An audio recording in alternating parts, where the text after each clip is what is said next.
नमस्ते, मैं हूं अमित वानखड़े और हैपनिंग टुडे में आपका स्वागत है। आज नागपुर केबल एसोसिएशन का केबल ऑपरेटर्स एसोसिएशन की एक प्रेस कॉन्फ्रेंस यहाँ पे हुई।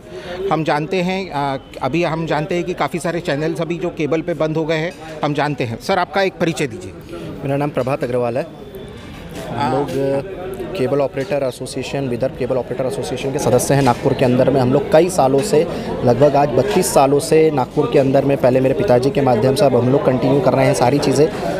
केबल के माध्यम से लोगों को सेवाएं दे रहे हैं। और सारे केबल ऑपरेटर एसोसिएशन के जितने भी सदस्य, उन्होंने आज पत्रकार परिषद की है यहाँ पे, और जो विषय चल रहा है उसके बारे में जानकारी दी है। सर, क्या मुद्दा क्या है अभी?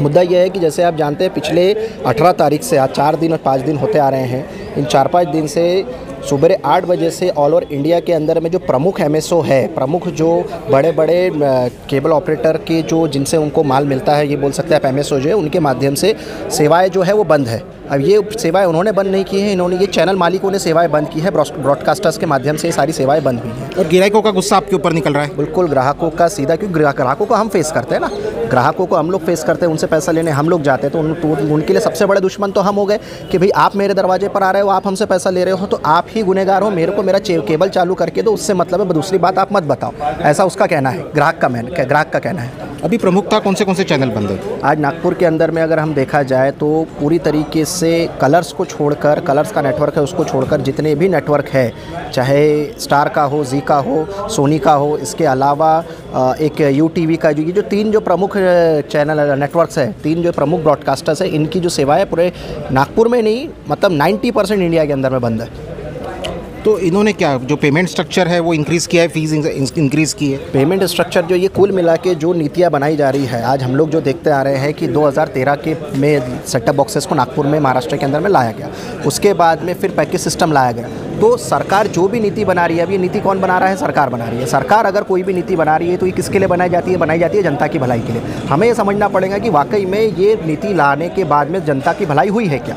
जो पहले आपको जानकारी होगा कि 2013-14 के आसपास में हम लोग मुश्किल से 200 रुपये, ₹225, ₹250 पे करते थे, ठीक है। उसके बाद में ज़रूर है कि महंगाई कितनी बढ़ गई, वो सारी चीज़ें बात बरोबर है। पर उसके बावजूद भी 2017 तक के जब ये पैकेज सिस्टम लागू नहीं हुआ था, नागपुर के अंदर में आदमी को कहीं जगह ₹150 में, कहीं जगह 180, कहीं जगह 200, कहीं जगह 250, जैसे कंडीशन देखकर केबल ऑपरेटर उनसे पैसा उनको देता था। इसके ये सिस्टम के अंदर में सरकार को भी जो पैसा था वो भरपूर आता था टैक्स के रूप में, ब्रॉडकास्टर्स को भी पैसा भरपूर आ रहा था, एमएसओ को भी भरपूर पैसा आ रहा था, ऑपरेटर भी पैसा बरोबर कमा रहा था। साथ ही साथ में जो लोग हैं, मेन हमें आज जो बातचीत हम लोग जो कर रहे हैं, पत्रकार परिषद जो कर रहे हैं, क्योंकि जनता का गुस्सा हमारे ऊपर आ रहा है, जनता की नज़रों से। तो सर, उनका जो कंपनियां है, तो उनका क्या कहना है कि आप कस्टमर से भी ज़्यादा पैसा लो? बरोबर बात है। जनता के नज़र से अगर अपन देखा जाए तो जनता को पैसा पहले जो पे हो रहा था, आज वो ₹350 पे कर रहा है। मतलब 3 साल के अंदर में ₹150 तो अभी जो नए रेट से, नए टैरिफ है, उसमें भी जनता को कितना पे करना पड़ेगा? आज ₹350 पे करना पड़ रहा है। तो जनता का ये पूरी जाने वाली है 500-525 के आसपास में, जो नया नियम लाया गया है सरकार, ब्रॉडकास्टर और इन लोगों के अलग 40% ये बढ़ गया है करके, लगभग 35 से 40% की बढ़ोतरी हुई है, वृद्धि हुई है ये इस टैरिफ ऑर्डर के मुकाबले। अब हमारा ये कहना है कि ये टैरिफ ऑर्डर अगर इस तरीके से रहा तो जनता किस तरीके से अपने मनोरंजन का साधन को उपयोग कर पाएंगे? आज लोग जो इसमें ऐसा है कि जो लोग एफर्ड कर सकते हैं 500-550 रुपये, वो इसमें लेंगे, और जो नहीं एफर्ड कर सकते वो नहीं लेंगे। मैंने हो सकता है कि आपके 50% ग्राहक कम हो जाए। ये बिल्कुल संभव है, पर हमें ये भी देखना है कि वो अगर ग्राहक कम भी हो रहा है तो ग्राहक जा कहाँ रहा है? ग्राहक जा रहा है ओटीटी पर। ओटीटी मतलब जो मोबाइल पर आज वो चीज़ें देख रहा है। आप हमारे घर के बंदर में बच्चा मोबाइल को देखते हुए, या घर में युवा युवती मोबाइल में जो कंटेंट आ रहा है ओटीटी के माध्यम से, वो इतना ज़्यादा अश्लील आ रहा है, तो हम किस दिशा में ओटीटी के माध्यम से लोगों को दिखाना चाहते हैं? ये किसको बढ़ावा देना चाहते हैं? बराबर। मैंने जो सीरियल्स होती है उनका एक सेंसरशिप होता है, और जो ओटीटी प्लेटफॉर्म पे अनसेंसर्ड पूरा होता है, और जनता कहीं ना कहीं मनोरंजन तो ढूंढेगी, तो यहाँ नहीं तो मोबाइल पे जाएगी। बिल्कुल, हमारा यही कहना है कि जो भी कंटेंट आए, आज हम रामायण से चालू हुए थे, रामायण जो लोगों ने देखना चालू किया था, और आज हम किस दौर में आ गए हैं कि आज महिलाओं के बोला जाए या बाकी लोगों की जितनी अश्लीलता आज मनोरंजन के नाम पे परोसी जा रही है। हमारा बोलना ये है कि सर, ये प्रॉब्लम तो पूरे भारत में होगा, सिर्फ नागपुर में ही नहीं होगा, पूरे भारत में होगा। ये समझे कैसा, ये सब्जेक्ट बहुत गंभीर है, इसके ऊपर में कहीं ना कहीं तो कंपनी भी जो अपने सब्सक्राइबर्स है वो खोएगी।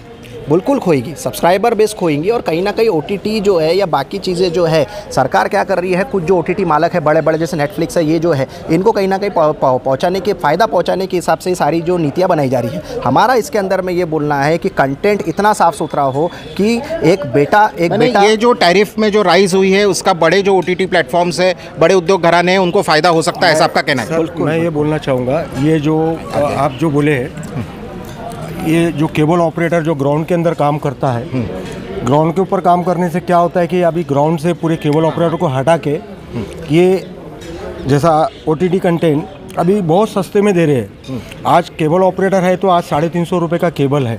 बराबर, केबल ऑपरेटर है तो उसको पूरा स्टाफ रखना है, वो केबलों का रख रखाव करना है, जगह जगह पे वो इलेक्ट्रिसिटी का भी वो रखना पड़ता है कि वो करंट वहाँ जाए। आने वाले दिनों में अगर केबल ऑपरेटर इस चीज़ से हट गया, ये अपनी मोनोपोली करेंगे। आज जो केबल ऑपरेटर, अच्छा, नागपुर में केबल जो व्यवसाय है, केबल ऑपरेटर का व्यवसाय, इसमें कितने लोगों को आज रोजगार मिल रहा है? करीबन सर इसके अंदर अभी नागपुर के अंदर 40,000 वर्कर काम कर रहे हैं। अच्छा, पूरे नागपुर में 40,000 वर्कर काम कर रहे हैं जी। अच्छा, तो अगर इसी तरीके से चलता रहा तो उनके रोजी रोटी पे, पेट पानी पे लात पड़ सकती है। और दूसरी बात सर ये बोलना चाहूँगा मैं कि चैनल, आपके चैनल के माध्यम से, कि जो ऑपरेटर ग्राउंड के अंदर काम कर रहा है वो काम अभी कर रहा है। इनका पॉलिसी ऐसी है कि ऑपरेटर को ख़त्म करके अपनी पॉलिसी चलाए। जैसा जो अभी कंटेंट दे रहे हैं, OTP कंटेंट दे रहे हैं, सस्ते में दे रहे हैं। आने वाला फ्यूचर 1500-2000 रुपये तक की ये खींचेंगे, क्योंकि जब ऑपरेटर ही नहीं रहेगा, अच्छा, कंपटीशन नहीं रहेगी तो वो मोनोपोली करेंगे। मोनोपोली 101% करने, और ये वो मोबाइल का जैसा करना है करो, नहीं करना है मत करो। इसलिए हम जनता से रिक्वेस्ट करते हैं। तो ये जो केबल इंडस्ट्री है ये बचना बहुत जरूरी है, ऐसा आपका कहना है? बिल्कुल, ग्राउंड के अंदर केबल ऑपरेटर रहना जरूरी है, तो ये मोनोपोली नहीं कर सकते। बाकी जो सर, आपका एक संक्षिप्त में परिचय दीजिए। सज्जू शेख। कौन सा, कहाँ पे आपका मेरा केबल महल पे है सर, महल पे GTPL चलाता हूँ मैं। महल पे मेरा नेटवर्क है, वहाँ से मैं प्रसारण चालू करता हूँ। मैं 1992 से इस धंधे में हूँ, और आज करीबन विशार के ज़माने से हमने पिक्चर धंधे को स्टार्ट किए। ये बुनियाद हमने ही बनाए।